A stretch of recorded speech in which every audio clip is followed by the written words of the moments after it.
Hello, this is Tochiko Udenia, and I'm here with Jeffrey Turner from SCORE.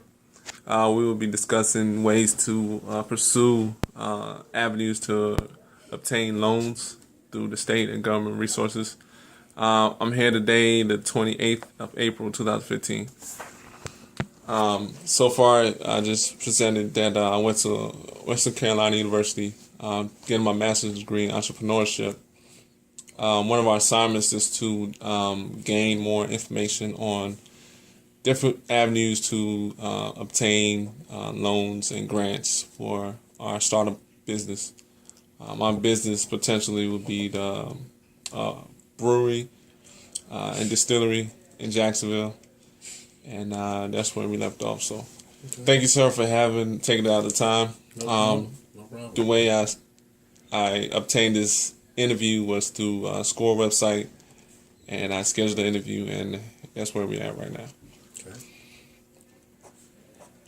Okay. All right. So just let me give you a little bit more background about SCORE and what we provide. We are an agency that provides mentoring services and educational services for small businesses, both those that are already in business and those who are looking to get into business. And we've been around for over 50 years. This is our 50th anniversary here in Jacksonville and locally, and we're in the Jacksonville area. We have about 320 chapters across the country, and here in the area here, our chapter has about 52 members with backgrounds that are broad and vast, former executives or former business owners. Some of us are even still working, either part-time or full-time. But we just want to give back some time and some talent to help small businesses coming along so that they get off on a good track and good start and are successful. So that's our purpose. And we work closely with the SBA. We work closely with the chambers. They provide facilities and resources for us to help us do what we do. We also provide a series of workshops that we offer that help businesses learn how to start a business, understand what type of business to choose, how to assess themselves as an entrepreneur, how to do marketing and financial types of things that are necessary for the business, and then ultimately to help write a business plan and get going, get financing to get things started. So we do that 4 times a year, and we offer that for a nominal fee. But all of our other services are free of charge, and we do face-to-face meetings like we're having now. We also provide email counseling as well. Good deal. So, interesting that you're studying entrepreneurship at Western Carolina. So, do you have have you had any prior experience in doing in business or any other No, types sir. of things? Well, this is something that this is a dream of yours. Yes, sir. This has always been a dream of mine. Okay. There's a culture in Nigeria that the government doesn't provide jobs. This local state funds do not provide jobs. You have to own your own business to make amends, and that's where my entrepreneurship spirit comes about. And I've been in the government working for about 9 years now. Okay. I see the light at the end of the tunnel. Got 10 more years. Okay. And that's where I want to make sure that I'm ready to start my own business. Okay.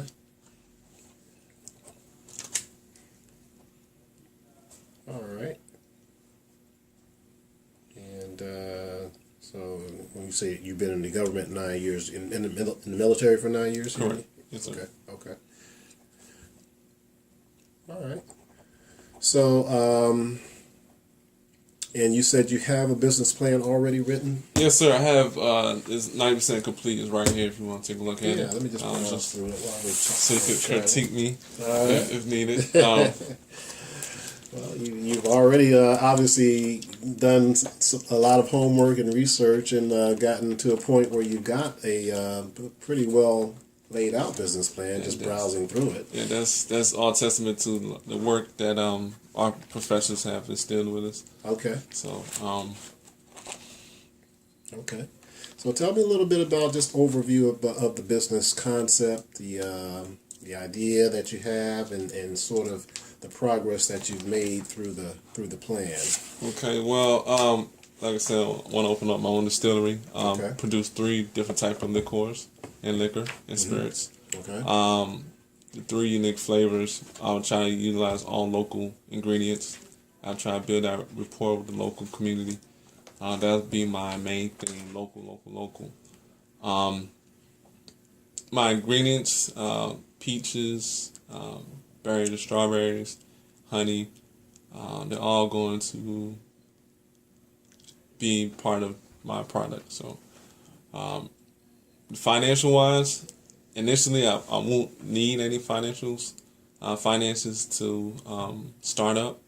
Okay. Just to make sure that my taste is correct to my liking and to my core group of customers. Mm-hmm. And then eventually I will need a tasting room. And that avenue, that costs a lot of money, startup capital.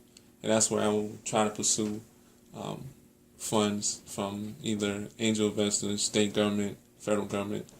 And what you have there is a breakdown of my business plan. So it's like I said, it's not complete, but I have something where I could present if need be. Okay. All right. Well, you've looks like you've addressed a lot of the key areas in just browsing through it.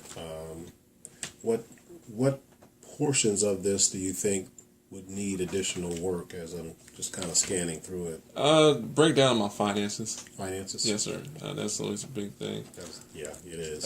Just to realize the capital needed, and to try to gauge how much product I will actually sell, versus how much I'll be spending to make that product. Right. Because everyone wants to make a profit. Right. But the actuality is not everybody's going to get that profit the first 2 years, 3 years. So right. just okay. And have you had any kind of real life experience in this kind of business, in terms of either working in this type of business, or any direct knowledge of any individuals who may own or operate these kinds of businesses? Yes, my father actually makes a type of liqueur in Nigeria. Oh, he does. Okay. Yeah, so okay. he has a bona fide great product. Okay. But the difficulty in that is that he's in Nigeria, and right. doing business in Nigeria, yeah, it's quite difficult. Okay. There's a lot of roadblocks, a lot of situations where sometimes it doesn't make sense, business sense, that is. Right. So I'm trying to create something over here in the States, because he uses products and ingredients over there in Nigeria, and try to do something in the States that not even mimics but improves his formulas. Mm-hmm. Mm-hmm. Okay. Okay.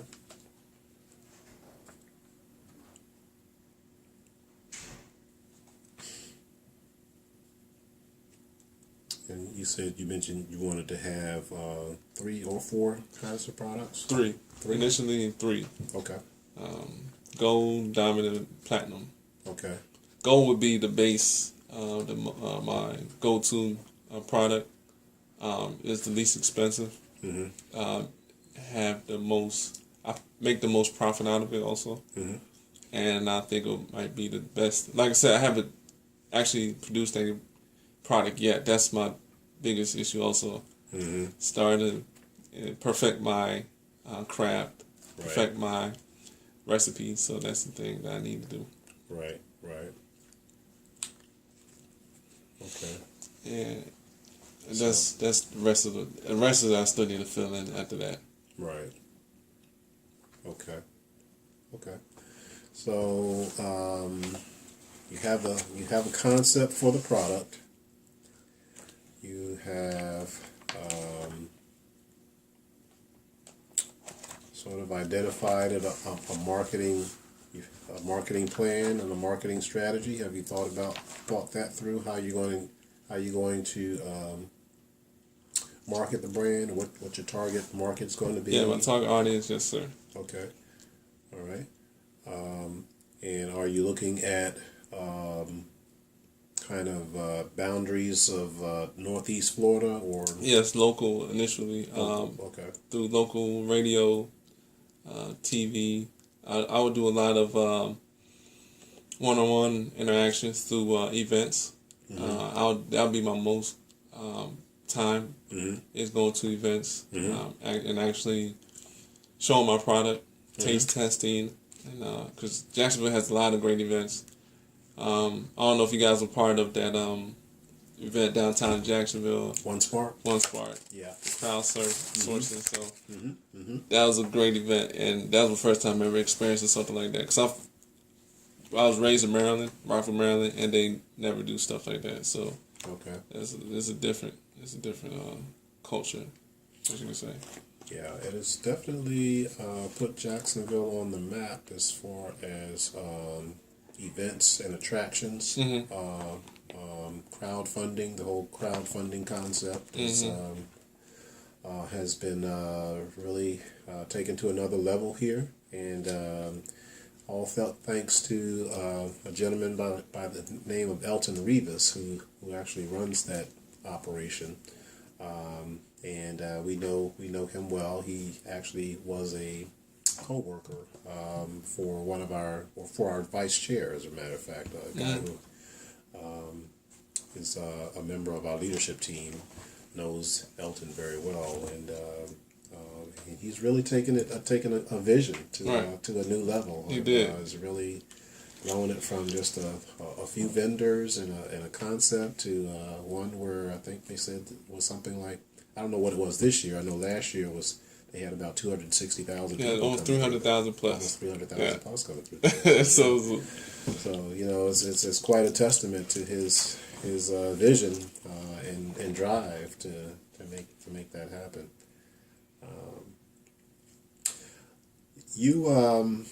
So now you're at the point now where you want to learn how to access capital. Correct.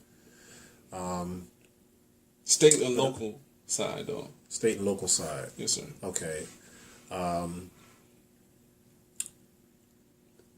Let me just ask you this, though, before we go to that piece of it. Now, there are licensing requirements also in the state of Florida. A lot expenses towards that. You've researched all of that? Yes, sir. $4,000 just for the to produce it. Okay. Yeah. Okay. Yes, sir. All right.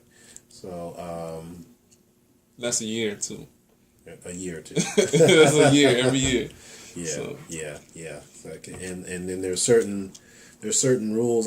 We were, it's funny that you're here because we actually were invited, or we actually invited a local distillery to come and speak at one of our meetings, and they actually said, well, why don't you guys come to our distillery and you can take a tour of the plant and everything, and then we can talk there. And, so we did that. We took our team down there, and they spoke to us, and this is a very specialized kind of business, as you can imagine. Yes, so there aren't a whole lot of distilleries all around particularly around this particular state, but there are in other states, I know. Right. So we know a lot about general business and a lot about things of that nature, and the financing, of course, are our specialties. But he really gave us quite an education on how this particular business operates, and particularly as it relates to the regulations. Certain things have to be sort of walled off, I guess, between certain operations. You know, that reselling alcohol to the general public versus distilling. Right. And Right. that sort It's of 3-tier system. You got to go through a distributor. Yeah. But if you own the premises, you got a tasting room. You can sell Yeah. a portion of it. Yeah, So exactly. it's a way around certain things. Yeah, And yeah. my goal is just to have that tasting room because the distillery, the distribution process is a headache. That's where all the prices get, higher. It's just a process. And small distilleries don't have the luxury of having that rapport with the bigger distilleries. Yeah. So It's more of a challenge it's for the more small of a challenge. guys. It's more of a challenge. But they just had a craft movement because you go anywhere, you got a craft beers. You got especially around here. I think it's like 2 or 3 main craft beers around in Jacksonville. But distilleries, I think there's one in St. Augustine. But the craft movement is really taking another level. So that's hopefully when I start my, the momentum's still there. So Yeah. Okay. So obviously, what you'd be looking at financing with a new distillery are fixed assets. You know, building, equipment, and then the staff that you'll need to hire. A lot of fixed costs got to go into it in the beginning, and then the raw materials, to produce the product. And what all those ingredients are. I'm sure you've researched the cost of them. yes, sir. And then with that kind of an investment, it's a capital intensive business. That kind of an investment would generally, when you're looking at financing, there is probably some government-backed financing that you can get, but whether it's government-backed or whether it's private investors putting up the capital, I would think that there would still be some requirement for some portion of it to come out of pocket, Right. to capitalize the initial investment. Is that something that you factored into your financial plan? Yes, sir. Okay, all right. So I just have to ask that because some people, they'll come in and say, "Well, I want to get 100% financing. I want the government to back it up, and all I want to do is run my business." And I say, "Well, that's great in the dream world, but they want to make sure that you at least have some skin in the game. It may not be a whole lot, but generally, if you're looking at federal government, SBA backing, they're going to be generally looking at about, if you're talking about fixed asset types of investments, you'll be looking at somewhere around the 10 to 15% equity stake in it. Generally, the SBA programs for businesses like this would start with what they have called the 504 program. I don't know if you've heard of that. No, sir. But the SBA 504 program is designed for purchase of fixed assets and buildings and equipment, and some working capital as well. But the way it works is you go to an SBA authorized lender, and you take your business plan with you. You explain to them what you want to do, but you have to have identified a piece of property to locate the plant. And now, whether you want to lease or buy the property is kind of up to you. And you could even lease the property and buy the equipment or buy it all.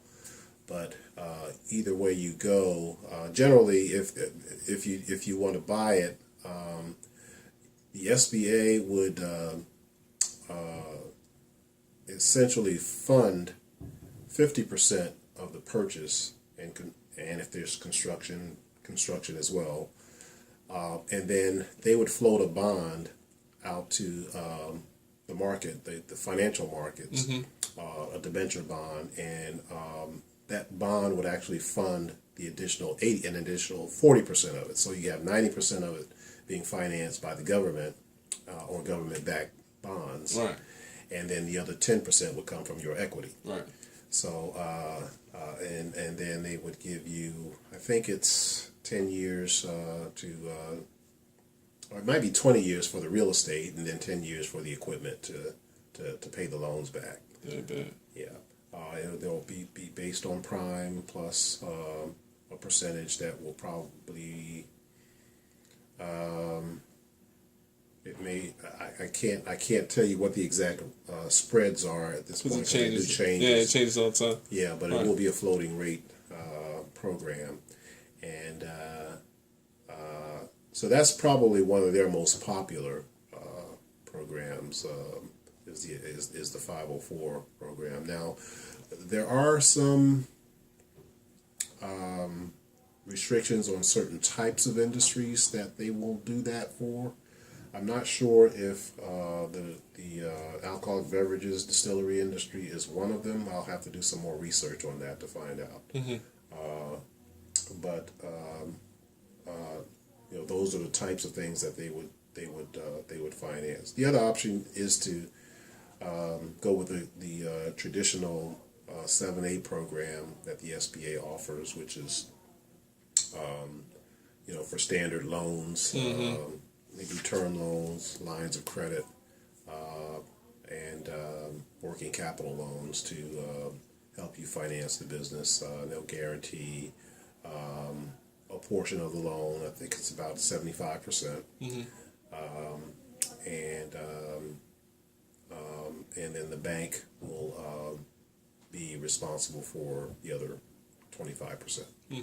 But you have to start by going to an SBA certified lender first, Right. And then they'll take a look at it. They'll usually like to take a look at it to see if they can do it without an SBA guarantee. But if they can't get there, then they'll take a look at it subject to receiving the SBA guarantee, Right. and they'll go through and take a look at your business plan, your financial skills, and the talent that you bring as an entrepreneur, and then they'll make their decision on whether they can do it with or without the SBA. And so now that's the SBA's program. The state of Florida also has a program for financing, generally for emerging types of businesses that tend to have been already in existence. Now, I'm not sure where they stand currently on doing startups, because this will be a pure startup Right. play. Right. But I know that they've got a business program, a financial program called economic gardening. The economic gardening program in the state is really designed for companies that have been in business, I think, for about a year and a half. I'll have to get the exact dates and terms, but they do look for some track record. You don't have to have been in business for a long period of time, but some track record is needed before you can qualify for the state program.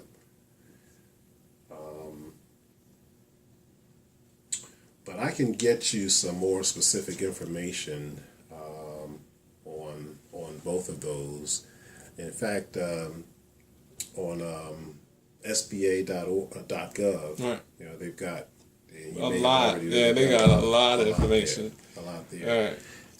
And so, From how to write a business plan to testimonies, and yes, there's a plethora of stuff on there. and they also have all of their guarantee programs out there as well. So, but I can. I know there's a lot out there, and you have to kind of Yes, go to a specific place. Right. It's so much information out there. That's the reason that I think we doing this, so we could actually get more detailed about the information. There's so many information, so much out there Yes. to help us out. Yes. So let me just make a couple of notes to myself to get you some specifics on the SBA programs and Florida Economic Gardening.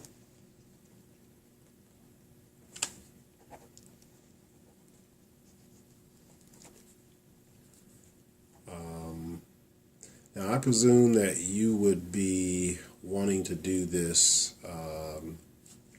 privately on with you as 100% owner? Yeah, proprietor, yes, sir. Okay. All right. So, and one thing about Florida, I was doing my research to become an LLC, is quite simple process. it is. So I like that, especially since Florida is one of the easiest processes to go through. Right. Right.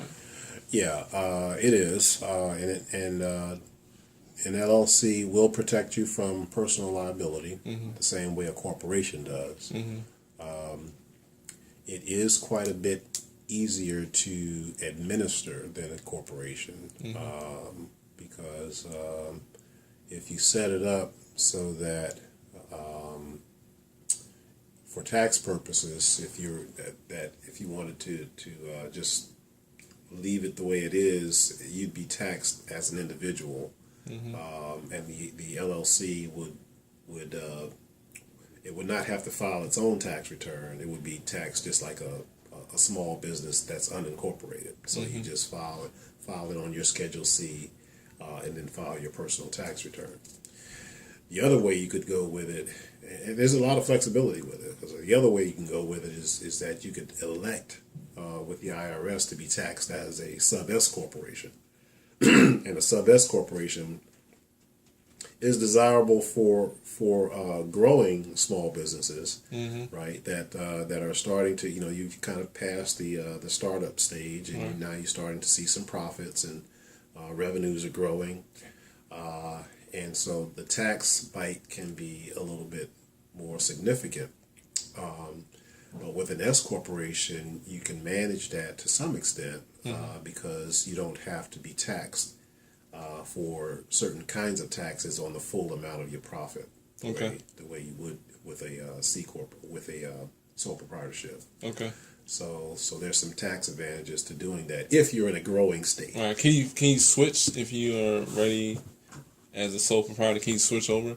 You can. Okay. Yeah, you can. You can switch over, and there's just a form that you file with the government, with the IRS. Okay. They'll approve it, and then if you meet all, but you have to meet all the qualifications. Right. You can only have so many owners if you're going to be a S corporation. But if you're just going to be the only owner, then you won't have any problem meeting that. Gotcha. Yeah. Gotcha. Yeah. So you have that as a advantage, being and then you only get taxed at the federal level because there's no individual state Exactly. state income tax. Exactly. So, Exactly. Sure, That's what I like for that's attractive to you. And Jacksonville's growing. There's a lot going on in Jacksonville, so I like this area. Okay. Yes, Yeah. sir. It is. A lot happening here. It's got a bright future. A lot of potential. Yeah, it does. And so it looks like you're well on your way. And in terms of completing your plan with the financial components of it, we have quite a few tools that I would encourage you to take a look at to see if they could be of benefit to you. On our website at jacksonville.score.org, you will find a link that's described as tools and templates. And if you click on that link, there may be a couple of steps you need to go through to get to it, but you should find a list of links that describe, various types of financial models, and and they're all sort of mathematically driven, but the gist of it is, you've got projections that are going to be required, which I know that you've kind of started that process in here. It helps you kind of think through, like, if you're going to have different products, and those products require raw materials and other costs to produce. So you got to think about what the per unit costs are going to be for each product, and you don't have to, like, if you're going to have product A and B and C, and then different grades of each one, you don't have to. If there's going to be a price point for each grade, you can just kind of average those together. Right. So that you can say, well, my average, price for a bottle of whatever is going to be $12, something like that. Right. Another type of product, the average price of that will be $25. Right. That sort of thing.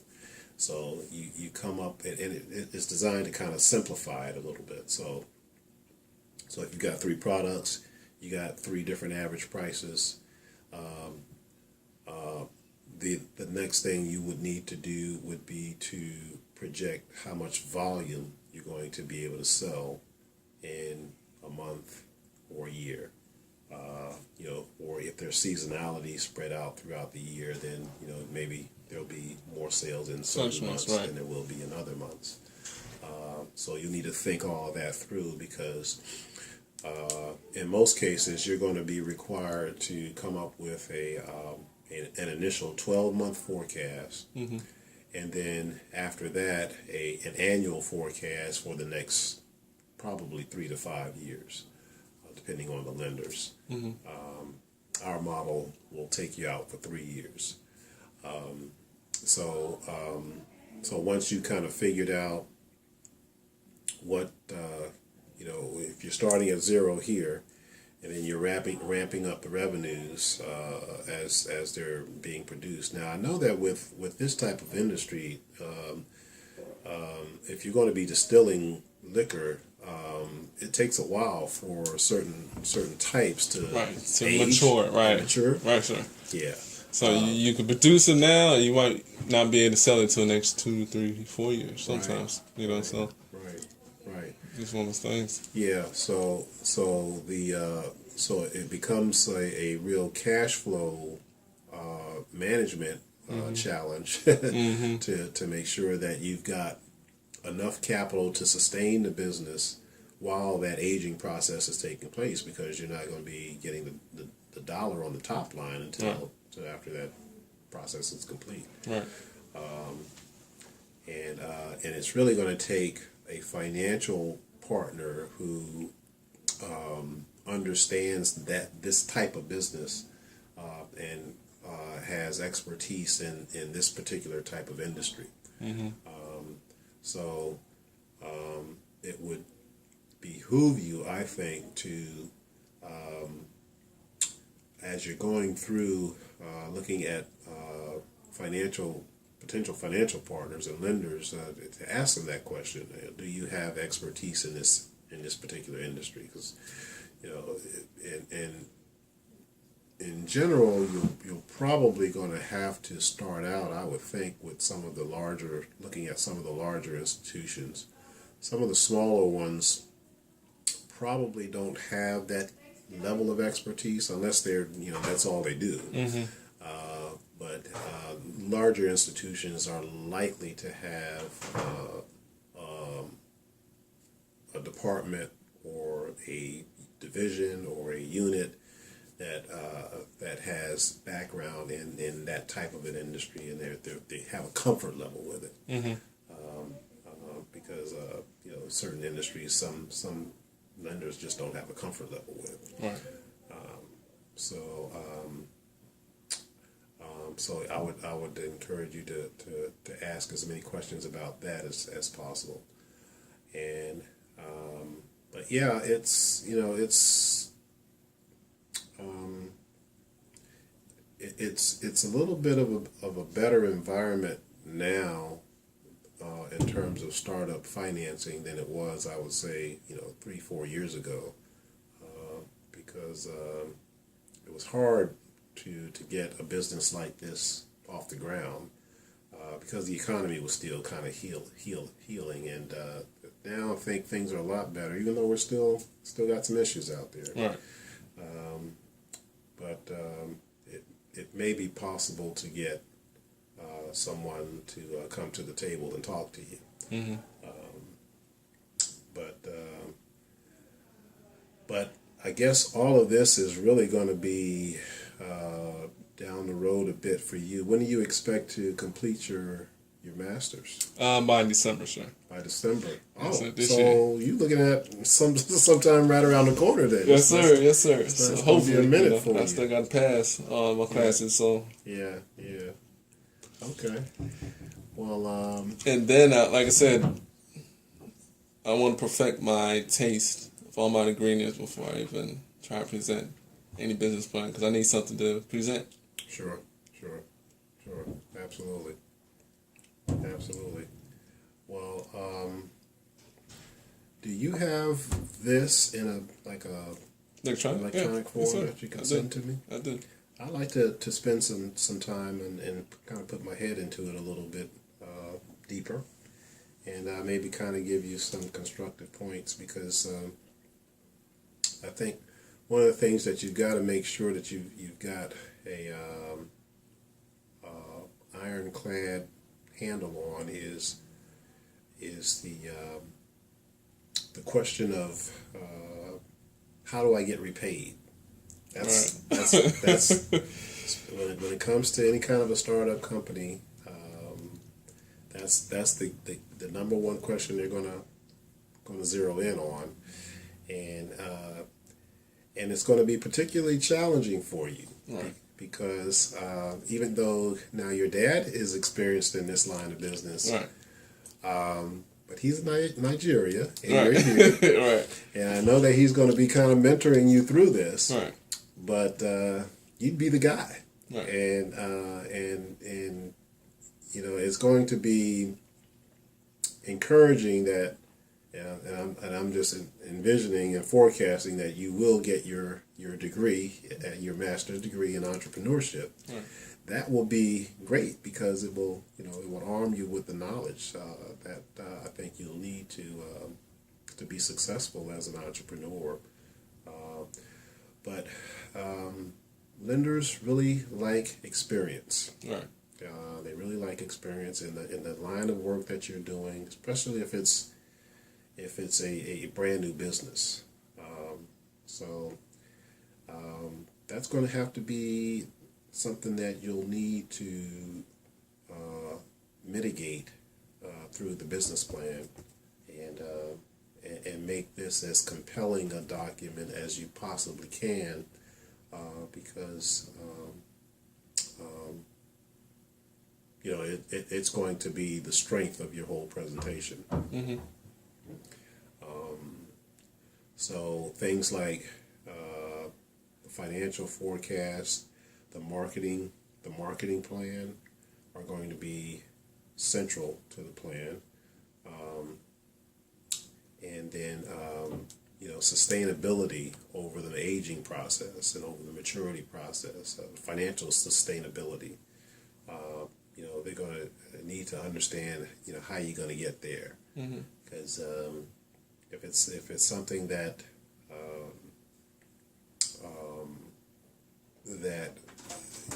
they can. Sorry, you do have a 2:30 here. Oh, okay. But I know you're running late, so that's why I just want to let you know. Okay. All right. Thanks. And so, yeah, we'll wrap up in a couple minutes. Gotcha. So, yeah, you'll need to make sure that you're able to address all those kinds of concerns.